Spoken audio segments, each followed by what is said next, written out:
Complete!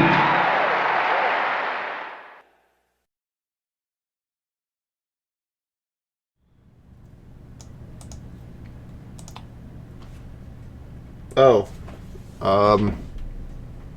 What? Were you expecting like one of my usual long-winded introductions? No. Not this time. I basically had to rush to make this video, what with the move, and somehow a document that I started back when Sephiroth was announced ended up randomly just entirely changing into a JPEG of Cuphead. So yeah, I really had to scramble to get this one done, and it's already been put off for so long, so I thought the title would suffice this time. Alright, let's get this over with quickly so I can get back to editing it. This is a tier list video of me ranking the characters in Smash Bros. Ultimate based on whether or not I like playing as them. They're either my main, sub-main, ones that I play on occasion, a rare pick, or ones that I just relegate to random only because I don't like playing as them as much. I'm not really a competitive type of person when it comes to playing Smash, so don't expect me to go into high-level play here or any of that. These are literally just the fighters I like to play as when I play the game. And that's it. This list includes every fighter from the base game and all of the DLC. So I have almost 90 characters to get through for this video, and that includes echoes. So it's going to be a while. Simple enough? Well, I'm not going to waste any more of your time or mine at this point. So starting with Mario and eventually making our way to Sora, let's rank every fighter in Super Smash Bros. Ultimate based on whether or not I like to play as them.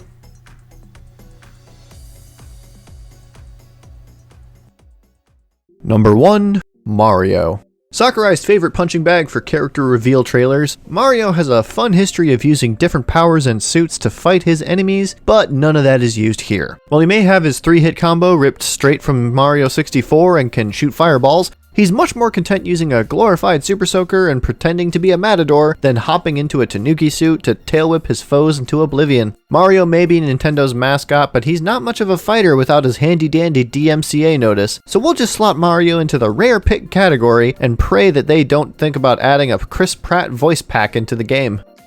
Number 2, Donkey Kong. He's the leader of the bunch, and you know him well, only this time he's here to kick some more than just tail. Donkey Kong is the bongo master of Smash, slamming whatever and whoever with his oversized fists just to keep the rhythm alive, and may Sakurai have mercy on you if you try and spank it more than once. One thing that's always bothered me about DK in Smash was his up B. Now, I'm no scientist who studies these things, but it doesn't seem aerodynamically possible for him to extend his arms and spin around to achieve flight. Regardless of him ignoring the laws of physics, Donkey Kong is the king of the jungle and a fashion icon wearing nothing but a stylish tie and his birthday suit. But I only choose to play as him on occasion, so I won't be subjected to too much monkey butt.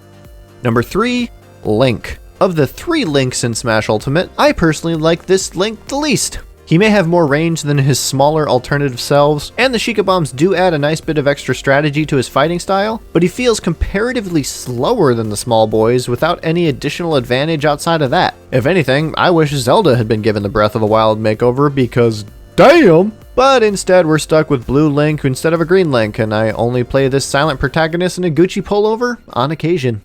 Number 4, Samus. Samus may be a badass bounty hunter with an arsenal of weapons that could wipe out an entire planet of enemies by herself, but in Smash she moves so sluggishly I'm surprised she can take out a granny on roller skates. I love the Metroid games, but something about Samus's translation into Smash has never quite felt right to me, feeling more like a robot being controlled by someone else rather than a badass bounty hunter. And that just reminds me of Other M, which makes me sad. I like Samus as a character, but not playing as her in Smash, so she is sadly the first character added into my random only tier for this video.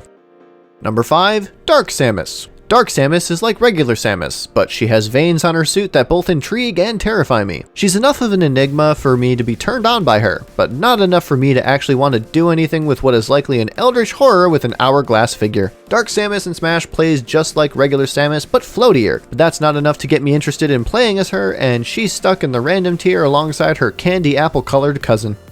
Number 6, Yoshi. That lovable dino that introduced many young gamers to the concept of sacrificing that which you love to get the edge you need before Thanos did the same thing with his beloved green companion. Yoshi is a delightful little lad who flutter kicks his opponents before throwing his unborn children at them. While some fighters enter the Smash tournament for glory or for bragging rights, I'm convinced that Yoshi entered the ring to get his revenge on an adult Mario for constantly shrieking in his ear when Mario was a baby. Regardless of the motivation, Yoshi fights with a smile and a spring in his floaty steps, ready to swallow his enemies whole while standing on the edge to send them to their doom inside an egg, which is a must-do for any Yoshi mains at all times. Yoshi in Smash is fun to play as, and it's his turn to send his friends down bottomless pits as one of my sub-mains.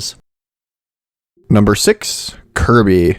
A wad of pre-chewed bubblegum that Sakurai found under a table that somehow absorbed the consciousness of an eldritch demon, Kirby is a delightfully deceptive deviant who dines on destruction and devours death itself. He can change his shape at will, has the culinary skills and unbridled hatred of Gordon Ramsay himself, and his copy ability allows him to steal attacks, personalities, identity, and hair. He's a horrible abomination with chubby little cheeks you just want to pinch, and he's also a lot of fun to play as in Smash. While Mario might seem like the obvious choice for the tutorial character, Kirby is the first true pick for most players thanks to that adorable little smile, and one that I've enjoyed playing as since the original game. Kirby is a sub-main on my list for the sheer fact that if I put him any lower, he would probably absorb me into his fleshy maw and then use my knowledge and skills to eat cheese sticks and write bad puns all day. Number 8. Fox McCloud.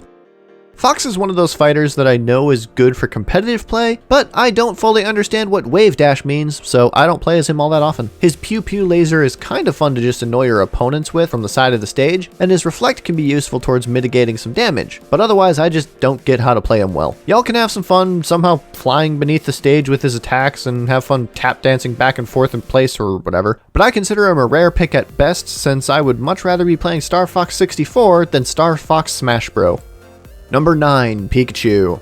Pikachu has come a long way from sitting atop a perpetual 10-year-old's shoulder, managing to become one of the most recognizable characters in media who isn't considered problematic for constantly shouting P. Most people I know who play Pikachu spam his main lightning bolt attack or try to thunder their opponents as often as possible, but when I play as him, I try to volt tackle at least once to differentiate myself from the rest of the Pika pack. Pikachu is kinda fun to play as overall, and I'll at least pick them on occasion, choosing the Pikachu Libre outfit for those rare occasions when I'd rather choose Pikachu over Incineroar for the cage match.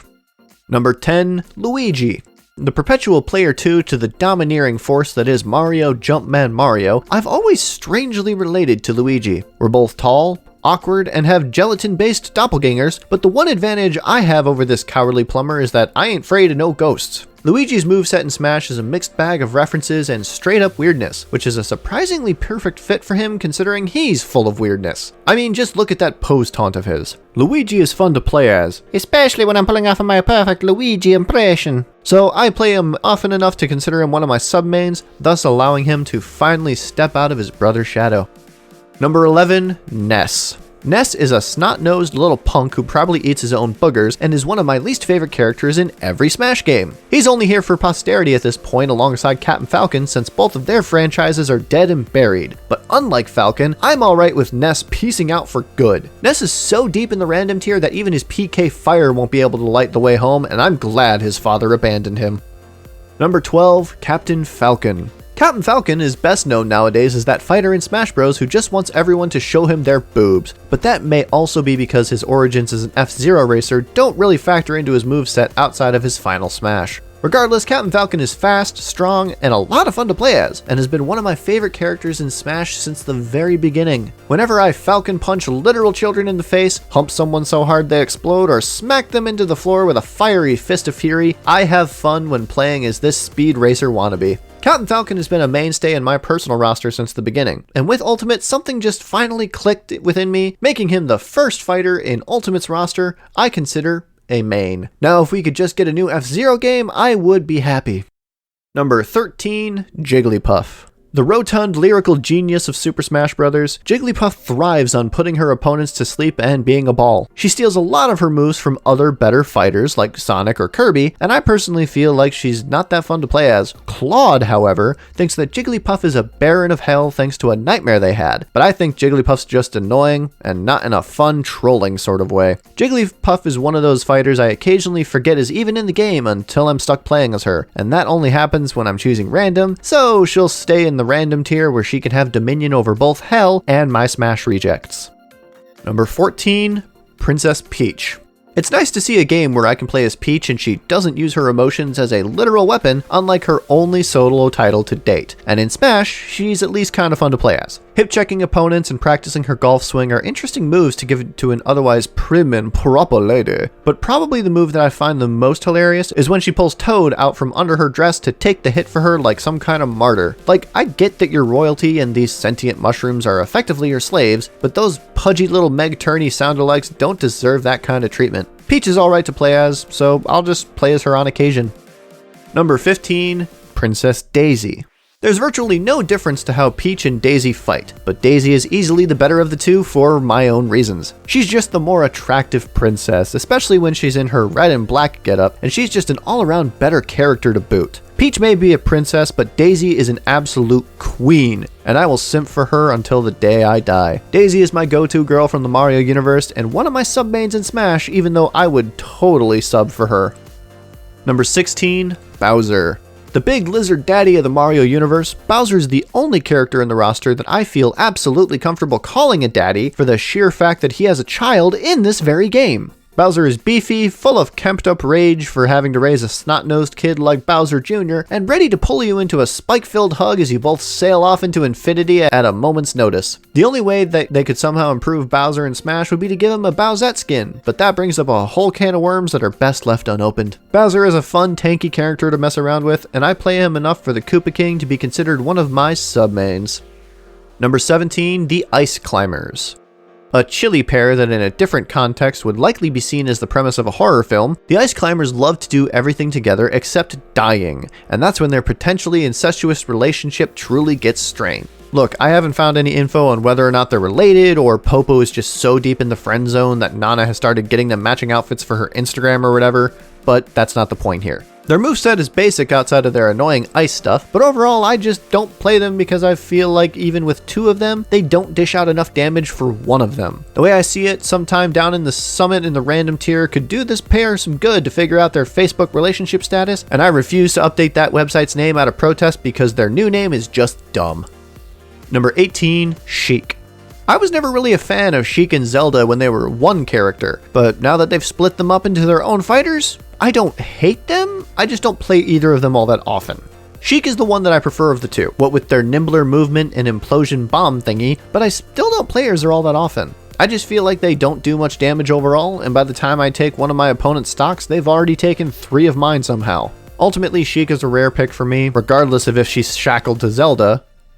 Though speaking of which, number 19, Princess Zelda. I think they should have completely reworked Zelda for this game, doing like they did for Link and giving her a Breath of the Wild overhaul. But instead, we have a version whose outward appearance is based on a link between worlds, but otherwise is just the same boring spellcaster as before. The fact that she can call upon a phantom to attack is kinda neat, and she has some considerable strength through her attacks, but I just never really felt good playing as her. I guess it only makes sense that Zelda is in the rare pick tier right along Chic since they're the same person, but if you didn't know that, then, well, here's your posthumous spoiler warning for a nearly 25-year-old game, I guess. Number 20, Dr. Mario. I find it highly suspect that Mario somehow managed to get a medical degree, but with how carelessly he's slinging suppositories around the arena, I feel like he's got a degree from Purdue Pharma. Dr. Mario is like regular Mario, but worse. He should honestly just have been an alternate costume for Mario rather than a separate fighter, and I do not enjoy playing as him. Stick him in the random tier at the bottom, along with any respect people once had for Purdue, and let's just move on. Number 21, Pichu. There are some characters I chose to play as purely because I wanted to be a troll. Getting good with fighters some see as bad, so I can mess with them. Pichu is one such fighter, and I was once so good with Pichu in Ultimate that I won a 5-stock match against a really good Donkey Kong player online, only losing one of my own. That said, I feel bad bringing a literal baby into a cage match of any kind, so I don't really play as him all that often anymore. Plus, with how often Pichu and Pikachu shout P, I'm always afraid he's going to have an accident on the stage and I have to clean it up. Regardless, Pichu is one of my troll characters, and as such, I still play as him on occasion. Number 22, Falco. Falco is basically the same as Fox, just with slightly changed attacks and speed, but otherwise he's the same. I play him just about as much as Fox, which is to say not that often, so he'll be stuck in the rare pick category with his buddy so that they can bicker and argue about who shot first like a pair of angry Star Wars fans. Number 23, Marth. Hot damn, we got us a sword fighter here, the most hated archetype in Smash that only makes up a whopping 25% of the whole roster. Needless shade aside, Marth is kind of the basic template for a sword fighter in Smash, and I absolutely include me sword fighter with that statement. Basic sword attacks and lunges, a counter for down B, and not a whole lot of recovery to speak of. In general, just kind of boring to play as in my opinion, making him another rare pick for me. Number 24, Lucina. Lucina is Marth, only cute. There's not really much else I can say other than if this were some kind of waifu ranking as opposed to a fighter's main ranking, that Lucina would probably be much higher on the totem pole, but that is not what this is about, so she will be sequestered next to Marth in the rare pick category. Number 25, Young Link. Majora's Mask is still my personal favorite Legend of Zelda game, so while I wish Young Link were based off of that instead of Ocarina of Time, I get why giving him the Fierce Deity mask might make him a bit OP. Regardless, Young Link is my favorite incarnation of this elf boy to play as, thanks in no small part to his speed, fire arrows, and the fact that he attacks most enemies exclusively below the belt because he's short. Of all the fighters, Young Link is probably the one I'm most likely to play competitively given his wide range of close and ranged combat attacks, but in general, I just think he's neat. Young Link is undoubtedly one of my mains, and I will still hold out hope that we one day get a Skull Kid added in as a fighter. Number 26, Ganondorf.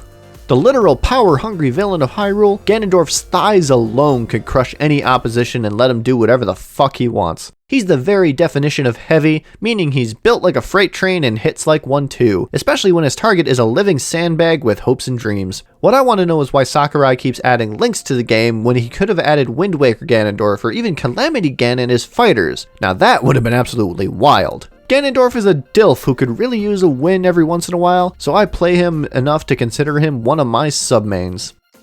Number 27, Mewtwo. For someone who's supposed to be the ultimate light form and whose circumstances of birth might be irrelevant, Mewtwo is a pretty bleak view on life as a whole. Everything he does is either too floaty or makes no sense to me, and while it might be fun to lob a weirdly wiggly psychic ball of energy at an enemy, or teleport to my death because I can't see where I'm going, I feel like even Pichu is higher tier than this genetic clown. Mewtwo may be a star rare Pokemon with the card games, but a circle common Smash fighter, and I'll drop him into the random tier harder than WB threw him into Detective Pikachu. Number 28, Roy. Roy is like Marth, only he holds his sword backwards and occasionally lights it on fire like Hiccup did in How to Train Your Dragon 2. I've been told that Roy is ranked high on competitive lists, but I just can't get behind it. He feels to me like a slower, less fun to play as Marth, and I already don't like playing as Marth, so unless I can somehow get his affinity up by blowing on him or whatever you do in the Fire Emblem games on 3DS, I don't intend to play as him anytime soon, and thus he is shoved down deep into the random tier. Number 29, Crom. Crom is like Roy, only worse. He looks like Marth but plays by Roy and has an attack from Ike, and that distinction alone confuses me. He doesn't even light his sword on fire like Roy does, and if you ask me, this was the Fire Emblem character who didn't need to be in the game instead of Byleth like some of y'all keep complaining about. Crom's no better to play as than Roy, and so he will also be cast into the random tier with Roy. Number 30, Mr. Game & Watch. In animation, translating a 2D character into 3D can be a daunting task of modeling, rigging, and art direction. But Sakurai and the team decided to not only be wild and crazy boys, bringing a flat, lifeless void of a fighter into this 3D fighting extravaganza, but to make him move like he was constantly suffering from epileptic seizures. Mr. Game & Watch's movements are jank as hell as a reference to the various games they are pulled from, but that doesn't make them any less unsettling to watch, making him another rare pick for me so I am less likely to develop a headache from watching him fight. Number 31, Meta Knight. Meta Knight is basically a DeviantArt OC of Kirby, what with the bat wings, a gravelly voice, and a silly short sword. He spends most of his time spinning around the environment or trying to get close enough to stab someone with his little dagger like a toddler playing pirate. Look, I know that Meta Knight was top tier in Brawl or whatever, but I just never really vibed with him, so he's just another one of my rare picks. Number 32, Pit. Pit is an immortal 12-year-old boy who got a little too into his Bible studies and now dresses up like Gabriel to school, only he doesn't go to school because he never learned how to read. Pit is one of those fighters who has good overall coverage with his moves, but so does Dark Pit, and Dark Pit is one of the cool kids unlike this illiterate nerd. Pit's alright to play as, I just personally don't like playing as him all that often, so he's stuck in the rare pick category wondering why he hasn't had a new game since 2012. Number 33, Dark Pit. Dark Pit is an alternate version of Pit that was gifted a Hot Topic gift card for his 13th birthday instead of one for Abercrombie and Jesus. Otherwise, he's basically the same as Pit, only now he acts like he doesn't care. Of the bickering angel boys, Dark Pit is the one I usually pick to play, bringing him away from his goody two-shoes cousin just enough into the good graces of the on-occasion tier. Number 34, Zero Suit Samus.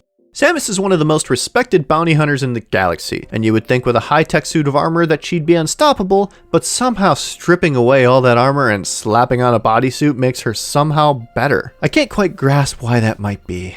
Anyways, Zero Suit Samus leaps around the arena like a rabbit on cocaine, punishing her foes for taking too long of a look at what she's got. She's sort of fun to play as, more so than her kitted out variant anyways, so she at least climbs up to the rare pick tier away from her tin can alternate selves and into the good graces of the Sports Illustrated swimsuit cover, Gamers Edition. Number 35, Wario.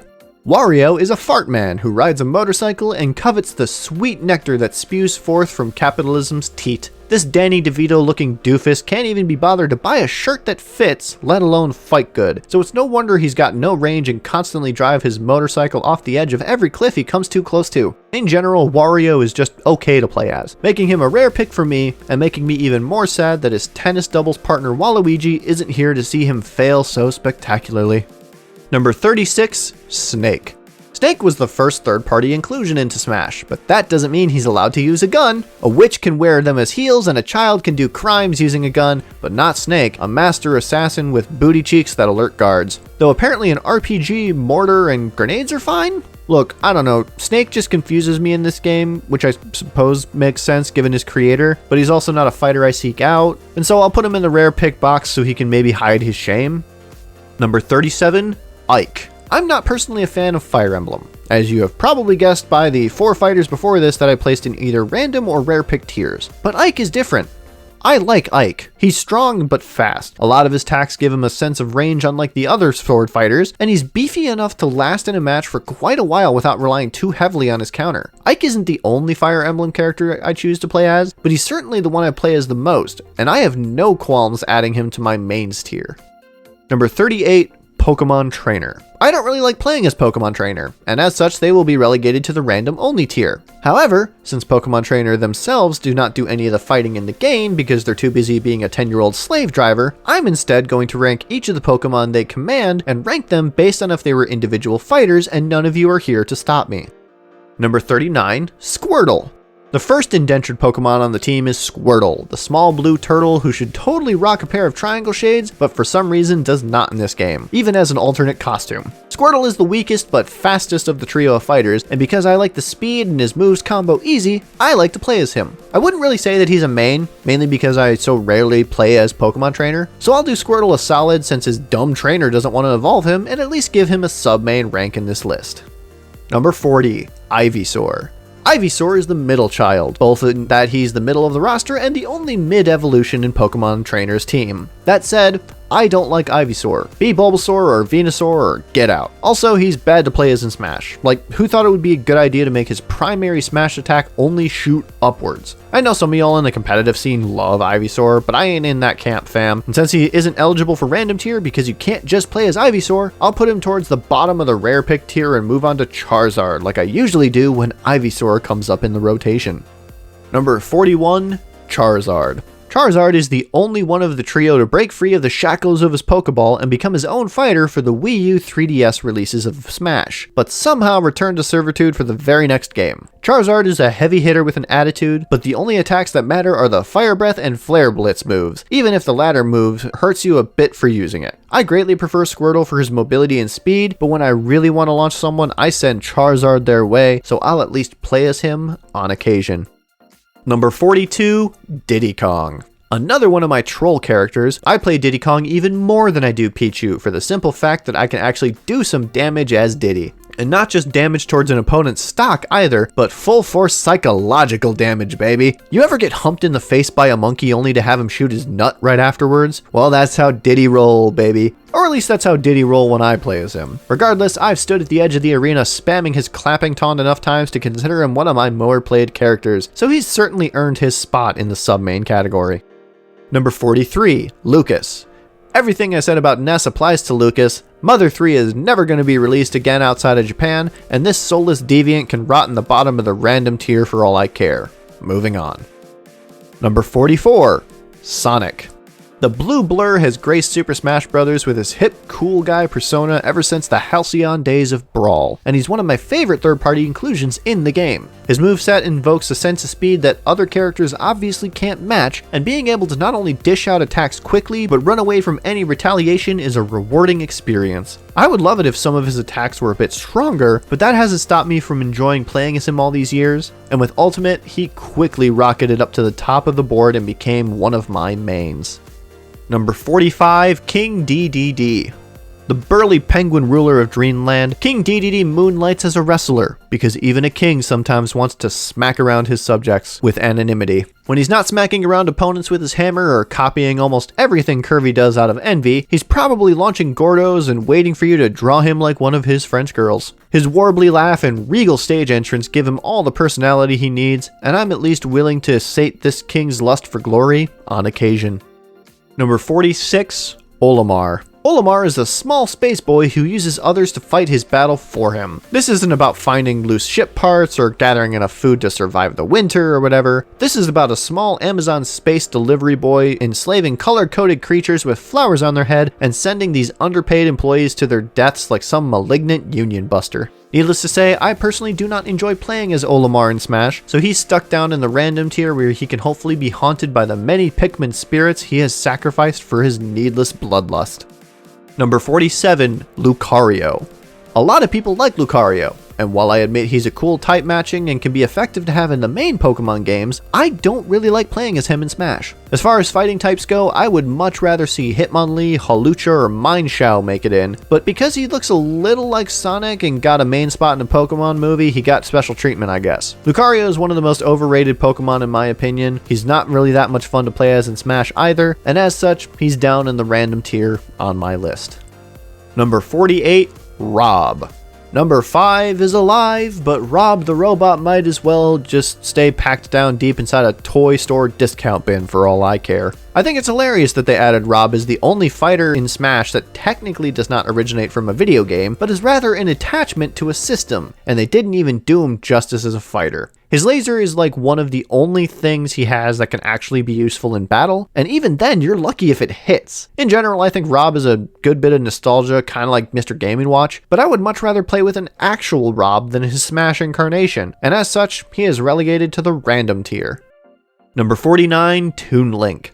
Toon Link is the middle child of the Links for me, being closer in range to young Link, but not as cool because his arrows don't light on fire. The cartoony aesthetics to all his attacks is a nice touch, but overall I think it distracts just enough for me to not enjoy fully playing as him, throwing me off my groove with how cartoony and silly it looks. Toon Link is a fine alternative to young Link, but I will always choose the Ocarina Boy over this Ghibli wannabe, and as such, he can at least consider himself a sub-main on my list. Number 50, Wolf.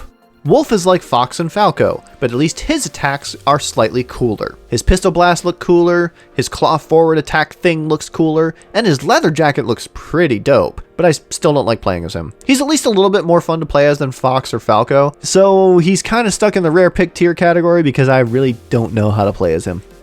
Number 51, Villager. The villager looks like a haunted doll cursed with having to do chores for the rest of their afterlife, and while most people would be displeased by this outcome, he thrives with it. His vacant stare and nonchalant smile mean he clearly has some skeletons in his closet, and not just the ones he bought from Timmy and Tommy. He's a deranged serial killer in the making, using gardening tools and literal trees to dispatch his foes, and then humiliating them by just stuffing their projectiles into his pocket. Villager is basically Chucky, being a murder hobo in the body of a child, and I'm willing to unleash his fury often as one of my submains. Number 52, Mega Man. Mega Man is one of my personal favorite game characters of all time, especially the Battle Network series of games, but playing as Mega Man in Smash isn't as fun as I wish it were. Everything is absolutely faithful to his moveset, from his slide kick and Mega Buster to the many attacks he has equipped from a variety of robot masters. The problem is that he has just too much going on, and I end up either forgetting what certain moves do or get lost in choice paralysis, worse than Capcom execs trying to decide if they really want to make Legends 3. Mega Man is one of my favorite additions on paper, but only marginally fun to actually play as, so I will begrudgingly put him into the rare pick tier here and hope for a new Battle Network game sometime soon. Number 53, Wii Fit Trainer. I don't trust people who base their whole personality around fitness, and it really doesn't help Wii Fit Trainer's case that they also have a mostly featureless nightmare face. With all their moves being yoga poses or some form of exercise, it just makes me tired to watch them fight. And I'm just thankful they didn't make the Wii Balance Board a compatible controller for Smash, because it's insufferable enough dealing with that one guy who wants to spend 10 minutes changing up his control scheme for a casual match. Wii Fit Trainer is yet another reminder that I'm horrendously out of shape, so they're a rare pick for me, much like exercise itself. Number 54, Rosalina. Canonically, Rosalina is one of the most powerful Super Mario Bros. Characters.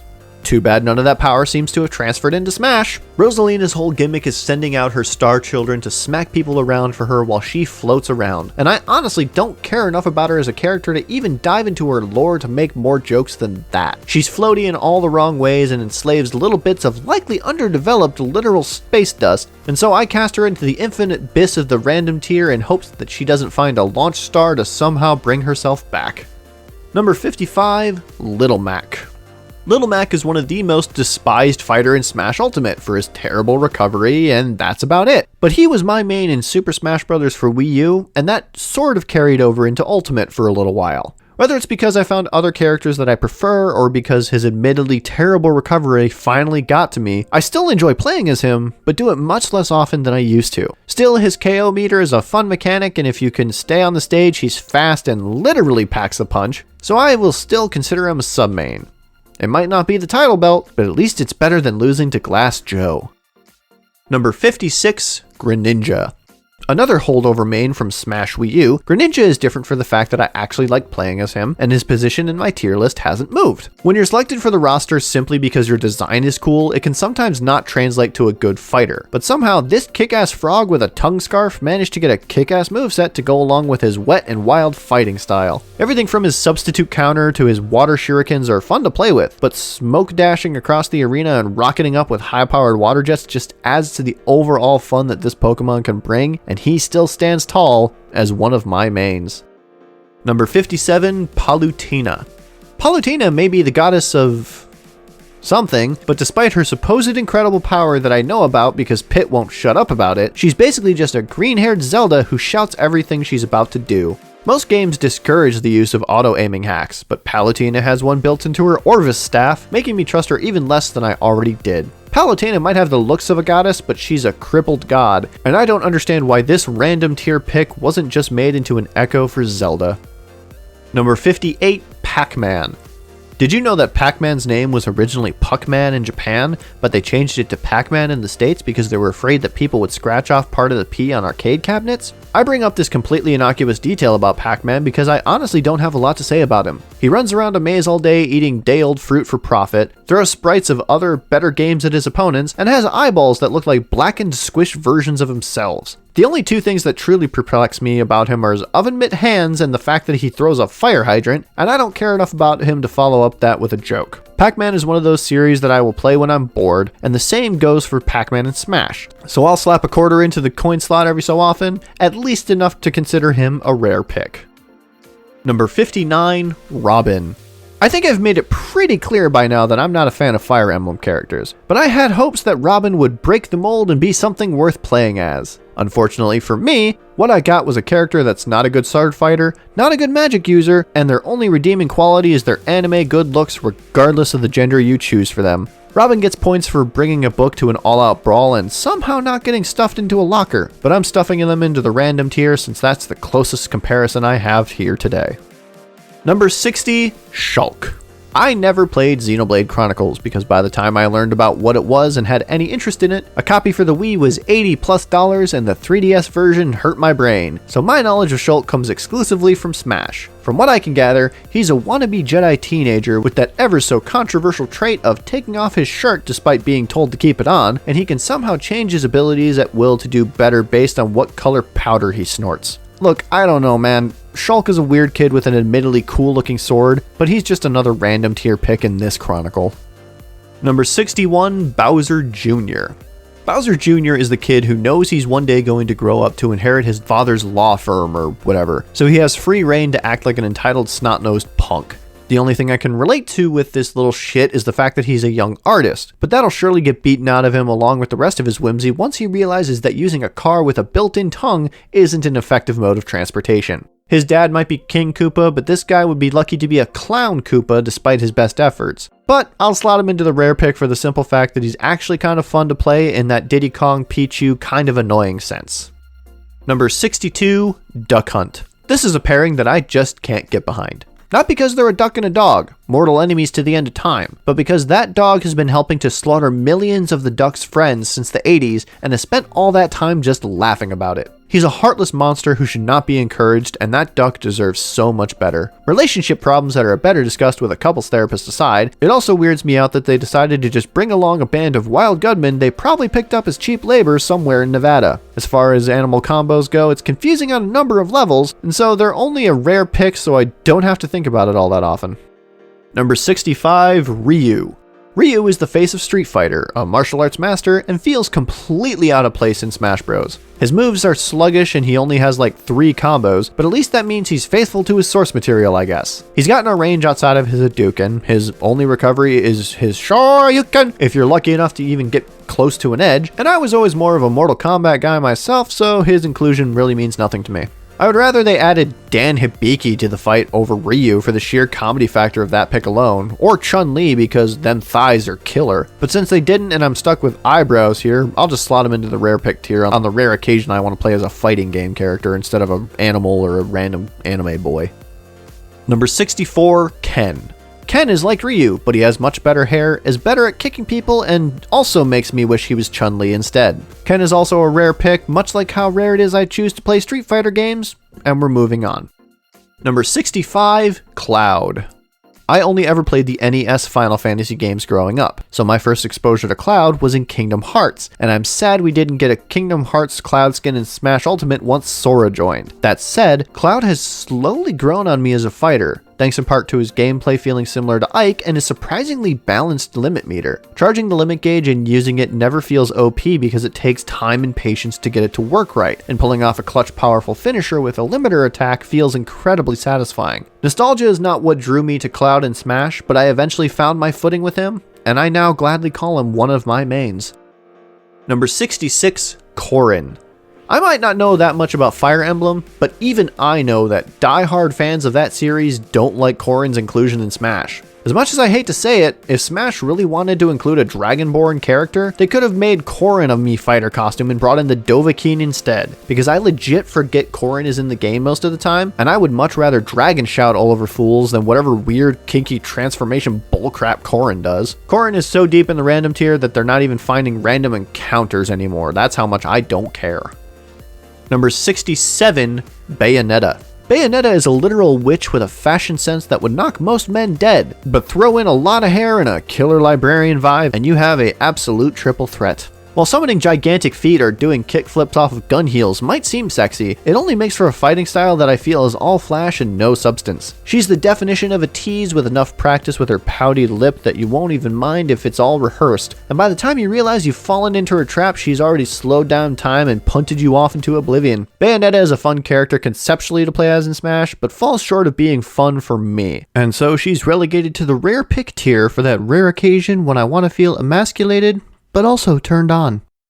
Number 68, Inkling. The first new fighter added to Smash Ultimate, Inkling brings the right amount of cool, fresh flavor to the fight that Sonic tried to bring to Brawl but couldn't save that game. The more you cover your opponents in ink, the more damage you do to them, but since I think the ink is part of their anatomy in some way, it makes the whole ordeal a touch disturbing. Regardless, Inkling is a fresh take on the typical gunner trope, and I will play as them on occasion, all while pondering the question of whether they are a kid or a squid. Number 69, Ridley. Ridley is not Spyro, and that makes me sad, but at least they decided to bring in another Metroid character finally. That said, Ridley makes me sad because I don't like playing as him. The only move I enjoy using is the one where you drag someone across the ground and scrape their face against the pavement, but even that somehow gets old after a while. Ridley is certainly more fun to play as than the normally suited Samus, so I'll slot him into the rare pick tier and just be thankful they didn't include him as that weird little Furby variant from Other M. Number 70, Simon Belmont.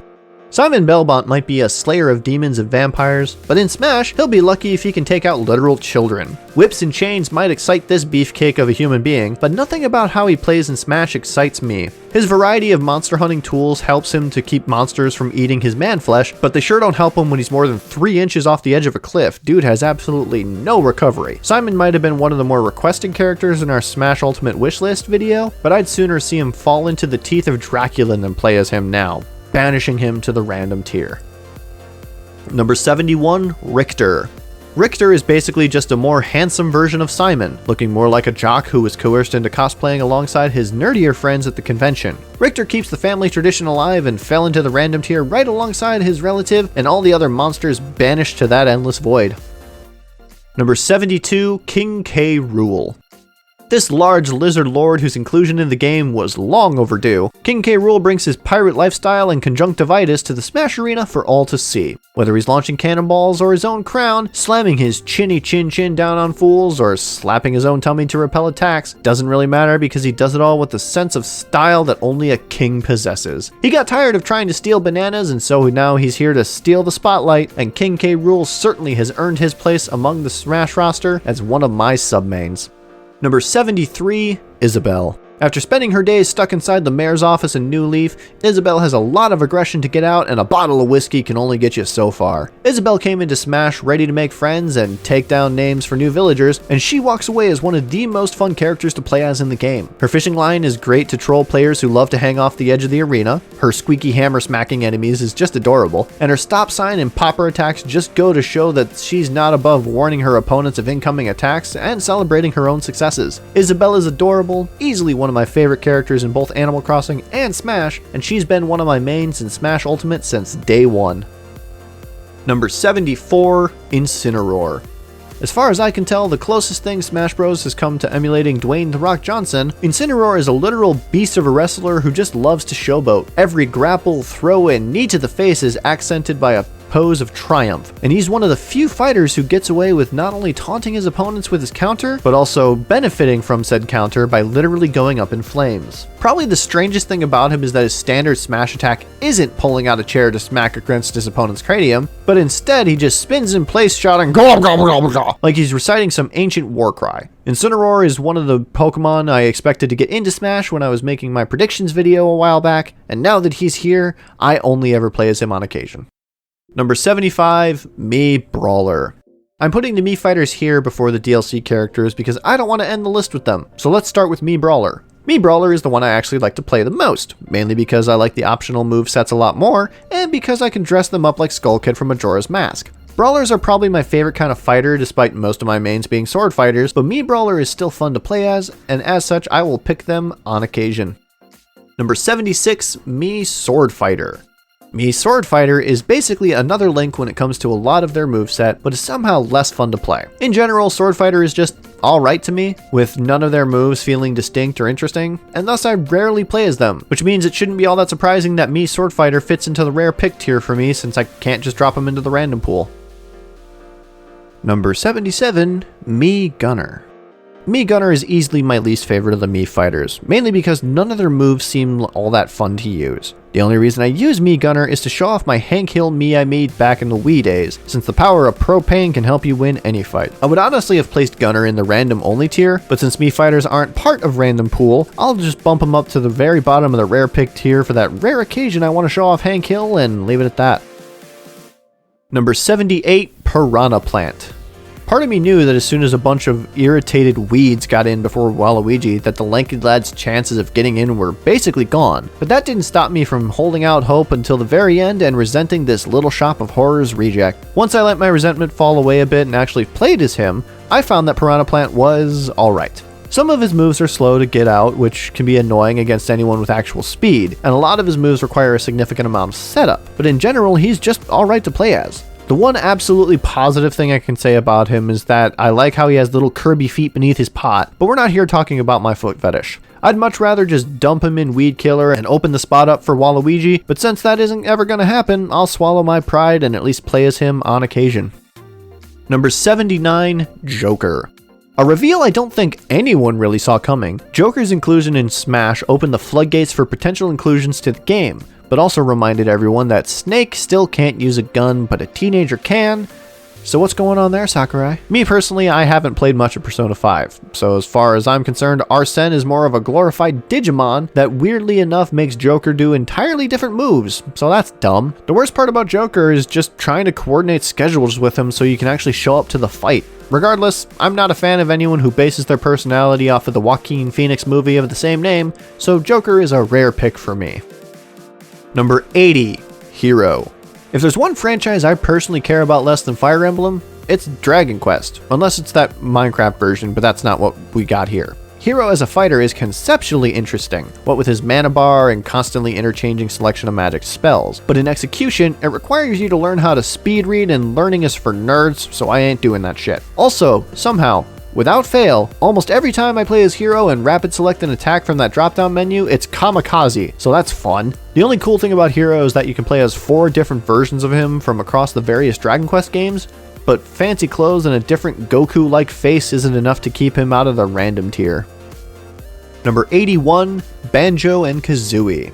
Of all the fighters to get into either fighter's pass, this one was easily my favorite, both in terms of the reveal and with how they play. A lot of people don't like how Banjo plays, but I personally love it, making me wish we could get a 2D side-scroller Banjo game one of these days. Everything from smacking Kazooie like a club, launching yourself with a shock jump pad, and even his final smash bringing in the questionably named Jinjos makes me love the character just that much more. I love his inclusion in this so much that I would have even liked it if he was based on the Nuts and Bolts iteration. Banjo was my favorite addition to the roster this time around, and he is undoubtedly one of my mains. Number 82, Terry. Terry is just some guy who looks like he sells cigarettes to kids behind the 7-Eleven, and while his playstyle might seem faithful to the source material, it doesn't really work in Smash for me. The big issue I have with Terry is his weird forward B move that launches you in the opposite direction, because I always forget how it works and inevitably use it too close to an edge and lose the stock. I've been told that Terry is a very popular inclusion in South America, which is kind of a fun fact, but I personally would have preferred my Shiranui to be added over this basic Chad. But that's not what happened, so he'll just sit in the random tier with Ryu where they can compare their biceps through their sleeveless shirts.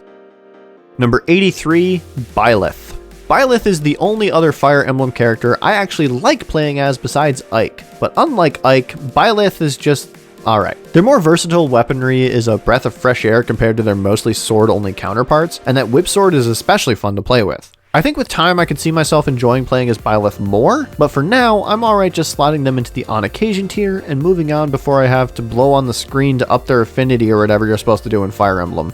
I know that's the second time I made that joke, but I honestly don't know anything about these games, so that's what you get. The one reference I know. Number 84, Min Min.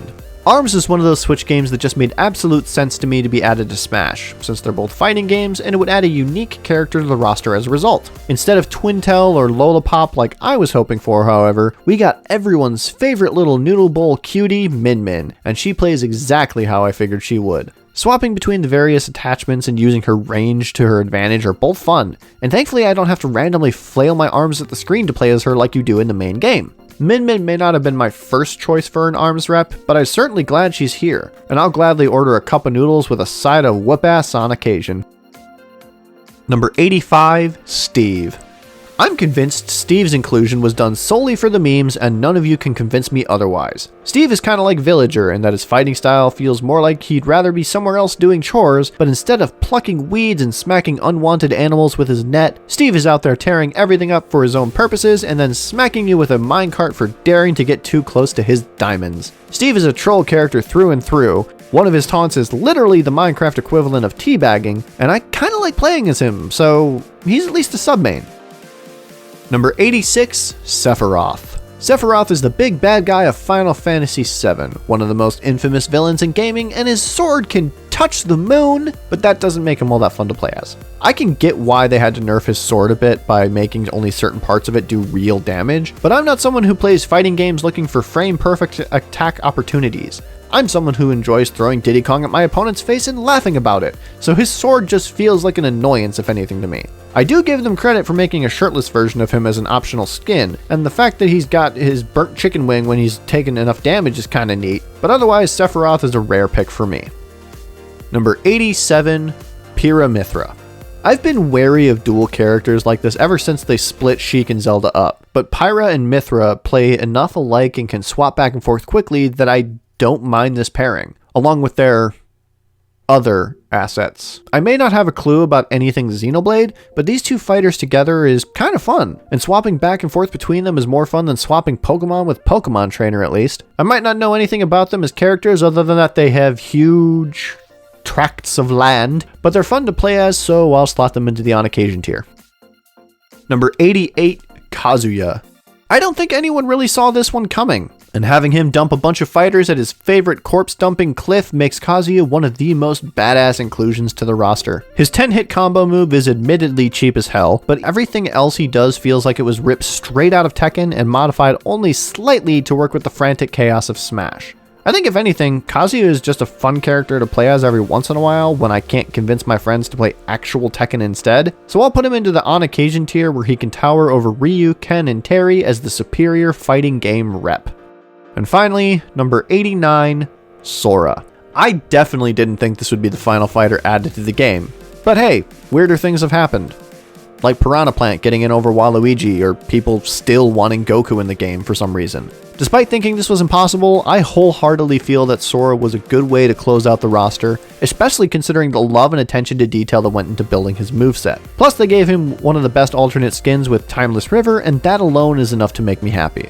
The magic order is a bit of a pain to deal with, but still useful in combat. His Sonic Blade that he took from Cloud is great for recovery and just fun to use when you don't accidentally use it to fall off a ledge. And if anything, I'm just glad that Donald and Goofy aren't here so that they can't waste all my potions and then proceed to not heal me when I really need it. Sora is a fantastic addition to the game, and placing him into the main tier alongside so many other greats was a no-brainer once I actually got to play as him.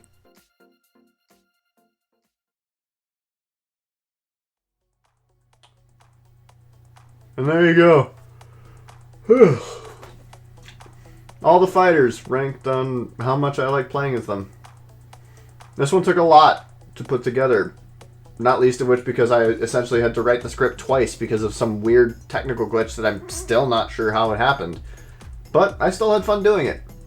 I might even do ranking lists like this for some other fighting games down the road. Just, ones with significantly reduced rosters, I think. So, I guess that just leaves me with one question. Who do you main in Smash? Let me know down in the comments below, or make your own tier list and tweet at me with it. I'm actually kind of curious to see what some of y'all think about the game. And be sure to do all that fun other YouTube-y stuff down there while you're down there. Follow me on Twitter if you don't already, where I post the occasional poll and silly stuff like this. And I will see all of you in the next video. Take care.